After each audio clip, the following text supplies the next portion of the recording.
Salam hangat, saya Adam, peneliti LIPI. Kali ini kita akan membahas tentang tokoh atau pejuang Indonesia pada zaman pra-kemerdekaan, zaman kemerdekaan, dan zaman masa kini. Ada 3 masa di negara kita, yaitu negara Indonesia, yaitu masa pra-kemerdekaan, masa kemerdekaan, dan masa pasca kemerdekaan atau masa kini. Adapun tokoh-tokoh yang bisa kita bilang berjasa pada zaman pra-kemerdekaan antara lain seperti Dr. Wahidin Sudirohusodo, R.A. Kartini, Patimura, Cutnyadin, Pangeran Antasari, dan masih banyak lagi tokoh-tokoh atau pejuang dari masa pra-kemerdekaan yang tidak bisa kita sebut satu persatu. Ada juga tokoh kemerdekaan seperti Insinyur Soekarno, Dr. Muhammad Hatta, Jenderal Sudirman, dan masih banyak lagi pahlawan-pahlawan kemerdekaan yang tidak bisa kita sebut satu persatu. Sedangkan tokoh atau pejuang pada masa kini yang bisa kita jadikan teladan adalah seperti Bapak B.J. Habibie, Bapak Kiai Haji Abdurrahman Wahid, Korni Bakri, dan masih banyak lagi tokoh nasional yang bisa kita jadikan panutan. Yang bisa kita contoh adalah nilai-nilai dari para pejuang tersebut.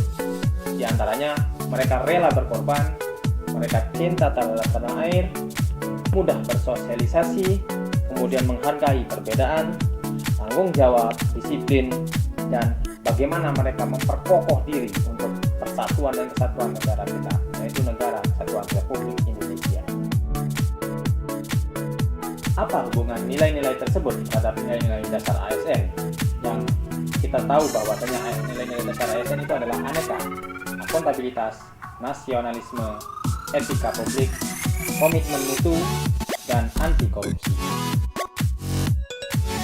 Lalu bagaimana caranya kita melakukan internalisasi nilai-nilai ASN yang bersumber dari nilai-nilai tokoh atau pejuang kemerdekaan? Penjabaran nilai-nilai dasar ASN tersebut antara lain 1. Akuntabilitas. Bagaimana caranya kita menginternalisasi akuntabilitas? Kita sebagai ASN peneliti LIPI harus bertanggung jawab, adil, dan konsisten dalam melakukan pekerjaan. Baik pekerjaan di dalam LIPI maupun di luar LIPI. Kemudian nilai dasar yang kedua, yaitu nasionalisme.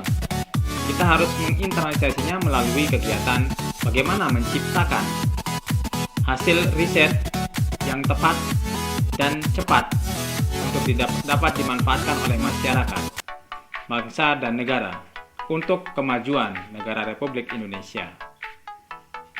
Nilai dasar yang ketiga adalah etika publik. Cara kita melakukan internalisasi adalah bagaimana caranya kita menjunjung tinggi etika dan perilaku kita sebagai seorang peneliti.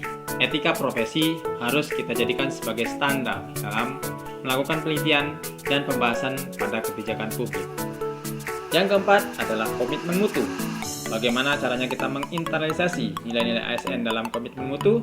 Kita harus menjaga konsistensi hasil riset kita dengan melakukan penelitian yang efektif, efisien, dan selalu mengedepankan inovatif dan inovasi dalam kegiatan riset.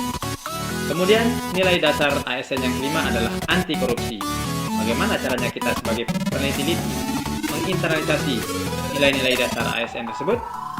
Kita harus menjaga diri dan menjaga lingkungan serta menjadikan bagian dari wilayah kita sebagai wilayah yang bebas korupsi. Dan kita harus berani mengatakan tidak pada korupsi. Demikian bahasan kita tentang nilai-nilai dari tokoh dan pejuang pada masanya yang bisa kita jadikan sebagai panutan atau contoh dalam menginternalisasi nilai-nilai ASN yang berupa aneka. Bagaimana caranya kita, seorang ASN, mampu memberikan kontribusi terbaik kepada bangsa kita seperti para pejuang dan tokoh-tokoh yang telah berjasa membangun negeri kita ini. Saya Adam, peneliti LIPI. Salam hangat.